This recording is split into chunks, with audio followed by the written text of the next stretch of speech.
Audiolibro Un curso de milagros. Capítulo 4. Las ilusiones del ego.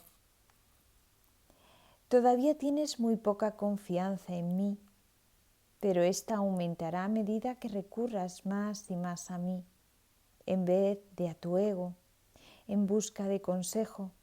Los resultados te irán convenciendo cada vez más de que esta es la única elección cuerda que puedes hacer. Nadie que aprenda por experiencia propia que cierta elección le brinda paz y alegría, mientras que otra le precipita al caos y al desastre, tiene más necesidad de persuasión. Es más eficaz aprender a base de recompensas que a base de dolor, porque el dolor es una ilusión del ego y no puede producir más que un efecto temporal. Las recompensas de Dios, en cambio, se reconocen inmediatamente como eternas, puesto que este reconocimiento lo haces tú y no el ego. El reconocimiento mismo establece que tú y el ego no podéis ser lo mismo.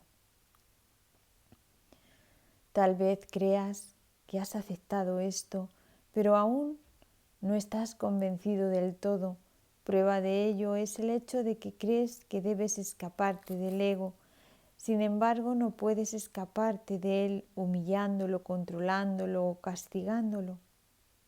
El ego y el espíritu no se conocen.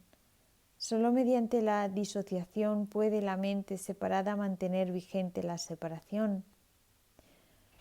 Una vez que ha hecho esto, niega todos los impulsos verdaderamente naturales, no porque el ego sea una cosa separada, sino porque quieres creer que tú lo eres. El ego es un mecanismo para seguir albergando esta creencia, pero sigue siendo únicamente tu decisión de usar tal mecanismo lo que lo perpetúa. ¿Cómo puedes enseñarle a alguien el valor de algo que él mismo ha desechado deliberadamente? Tiene que haberlo desechado porque no le atribuyó ningún valor. Lo único que puedes hacer es mostrarle cuánta infelicidad le causa su ausencia e írselo acercando lentamente para que pueda ver cómo mengua su infortunio según se le aproxima. Esto le enseña a asociar su infelicidad con la ausencia de lo que desechó y lo opuesto a la infelicidad con su presencia. Comenzará a desearlo gradualmente a medida que cambie de parecer con respecto a su valor. Te estoy enseñando a que asocies la infelicidad con el ego y la felicidad con el espíritu. Tú te has enseñado a ti mismo lo contrario. Sigues siendo libre de elegir, mas a la vista de las recompensas de Dios, ¿puedes realmente desear las recompensas del ego? De momento, la confianza que yo tengo en ti es mayor que la que tú tienes en mí, pero no siempre será así. Tu misión es muy simple. Se te pide que vivas de tal forma que demuestre que no eres un ego.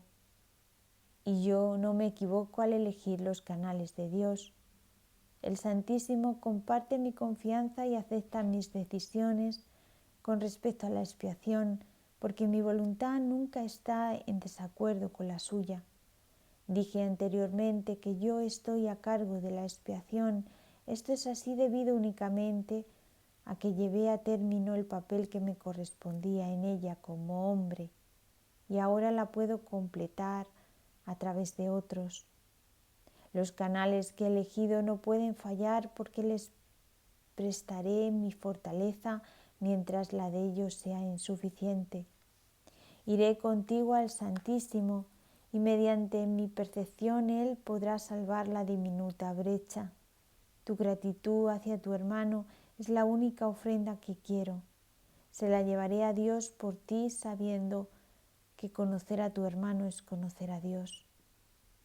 Si le estás agradecido a tu hermano, le estarás agradecido a Dios por lo que creó. Mediante tu gratitud podrás llevar a conocer a tu hermano y un momento de verdadero reconocimiento convierte a todo el mundo en tu hermano, porque cada uno de ellos es hijo de tu Padre. El amor no conquista todas las cosas, pero sí las pone en su debido lugar. Puesto que tú eres el reino de Dios, te puedo conducir de vuelta a tus creaciones. Ahora no las reconoces, pero aquello de lo cual te has disociado aún se encuentra ahí. A medida que te acerques a un hermano, te acercas a mí. Y a medida que te alejas de él, la distancia entre tú y yo aumenta. La salvación es una empresa de colaboración. No la pueden emprender con éxito aquellos que se desvinculan de la filiación, porque al hacer eso se desvinculan de mí. Dios acudirá a ti solo en la medida en que se lo ofrezcas a tus hermanos. Aprende primero de ellos y estarás listo para oír a Dios. Eso se debe a que la función del amor es una. 7. Creación y comunicación. Está claro que si bien el contenido de cualquier ilusión particular del ego es irrelevante, su corrección es más útil dentro de un contexto específico. Las ilusiones del ego son muy concretas, aunque la mente es naturalmente abstracta. Parte de la mente, no obstante, se vuelve concreta al dividirse. La parte concreta cree en el ego, porque el ego depende de lo concreto. El ego es aquella parte de la mente que cree que lo que define tu existencia es la separación. Lo único que el ego percibe es un todo separado, desprovisto de las relaciones que presupone el estado de ser. El ego, por lo tanto, está en contra de la comunicación, excepto cuando se utiliza para establecer separación en vez de para abolirla. El sistema de comunicación del ego se basa en su propio sistema de pensamiento, al igual que todo lo demás que él impone. Su comunicación está controlada por la necesidad que tiene de protegerse e interrumpirá la comunicación siempre que se sienta amenazado. Esta interrupción es una reacción hacia una o varias personas determinadas. El carácter específico de la manera de pensar del ego da lugar entonces a generalizaciones falsas que no son reales, que son realmente abstractas en absoluto. El ego simplemente responde de ciertas maneras específicas a todo lo que percibe como relacionado. El espíritu, en cambio, reacciona de la misma manera a todo lo que sabe que es verdadero y no responde en absoluto a nada más. Tampoco hace ningún esfuerzo por establecer lo que es verdad. Sabe que lo único que es verdad es lo que Dios creó. El espíritu está en completa y directa comunicación con todos los aspectos de la creación, debido a que está en completa y directa comunicación con su Creador. Esta comunicación es la voluntad de Dios. Creación y comunicación son sinónimos. Dios creó a cada mente comunicándole su mente y de este modo la estableció para siempre como un canal para su mente y su voluntad, puesto que solo los seres que pertenecen a un mismo orden pueden realmente comunicarse. Sus creaciones se comunican naturalmente como Él, con Él y como Él. Esta comunicación es perfectamente abstracta, ya que su aplicación es de una calidad universal y no está sujeta a ningún juicio, excepción o alteración. Dios te creó mediante esta comunicación y para ella la mente puede distorsionar su propia función, pero no puede atribuirse a sí misma funciones que no le fueron dadas. Por eso es por lo que la mente no puede perder del todo la capacidad de comunicarse. aun cuando puede negarse a utilizarla en favor del estado de ser. Tanto la existencia como el estado de ser se basan en la comunicación.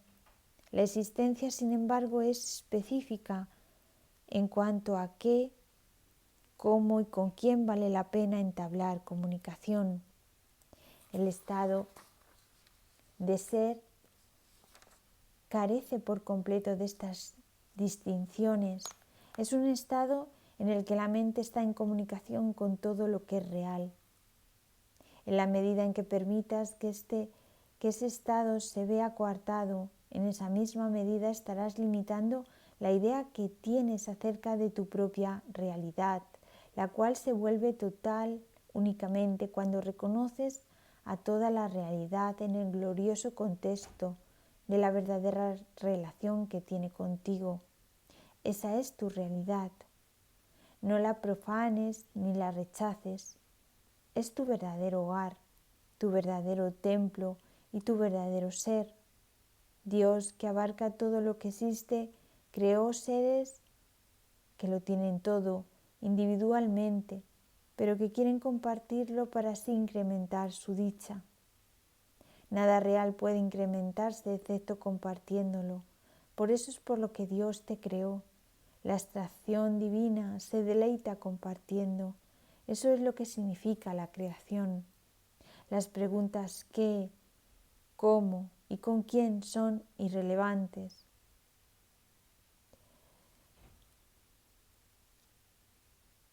Toda vez que la verdadera creación lo da todo, ya que solo puede crear a semejanza propia.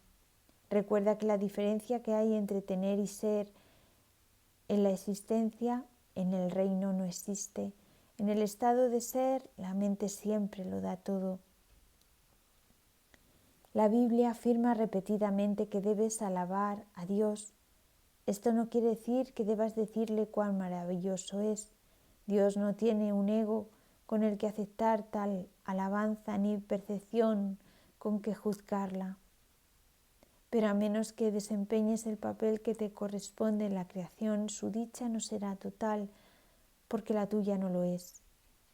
Y Él ciertamente sabe esto. Lo sabe en su propio ser y en la existencia que su ser tiene de la experiencia del Hijo.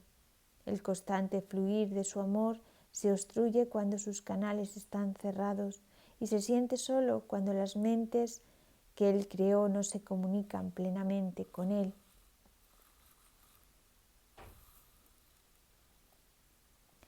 Dios ha salvaguardado tu reino, pero hasta que no lo conozcas con toda tu mente, Él no puede compartir su gozo contigo. La revelación no es suficiente porque es una comunicación de Dios hacia ti solamente. Dios no tiene necesidad de que se le devuelva la revelación, lo cual sería claramente imposible. Pero sí desea que se transmita a otros. Esto no se puede hacer con la revelación en sí, pues su contenido no puede ser expresado debido a que es algo sumamente personal para la mente que lo recibe. No obstante, dicha mente lo puede extender a otras mentes mediante las actitudes generadas por la sabiduría que se deriva de la revelación. Dios es alabado cada vez que una mente aprenda a ser completamente servicial. Esto, sin embargo, es imposible a menos que también aprenda a ser completamente inofensiva, pues ambos conceptos tienen que coexistir. Los que son verdaderamente serviciales son, a su vez, invulnerables, porque no protegen a sus egos y por lo tanto nada puede hacerles daño. Su espíritu servicial es la manera en que alaban a Dios y Él